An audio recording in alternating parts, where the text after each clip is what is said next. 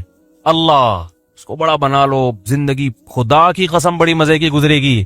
حضرت معاویہ رضی اللہ تعالی عنہ نے حضرت عائشہ رضی اللہ تعالی عنہا کو خط لکھا کہ اے یعنی امہا اپنی ماں کہہ کے خطاب کیا کہ آپ مجھے کوئی نصیحت کریں. حضرت عائشہ تو حضرت معاویہ سے عمر میں بہت چھوٹی تھیں, مگر جانتے تھے کہ پیغمبر کی زوجہ ہیں اور ہماری ماں ہیں, تو ان سے نصیحت لے رہے ہیں. فرمایا نصیحت مختصر ہو جامع ہو, مختصر ہو. حضرت عائشہ نے نصیحت کی کہ جو لوگوں کو خوش کرنے کے لیے اللہ کو ناراض کرتا ہے, اللہ اس کو لوگوں کے حوالے کر دیتے ہیں اور پھر لوگ بھی اس سے خوش نہیں ہوتی. اور لوگوں کی ناراضی کی پرواہ کیے بغیر اللہ کی رضا میں لگا رہے تو لوگ بھی کیا ہو جاتے ہیں؟ بالآخر خوش ہو جاتے ہیں. اس طرح کا مفہوم ہے, پورے الفاظ نہیں ہیں یہ. تو ایک کو اگر اللہ خدا بنا لیا جائے نا, بس وہی ہے, تو سب سے پہلا فائدہ کیا ہوتا ہے؟ زندگی میں سکون, آپ کو منزل کا پتہ چل جائے.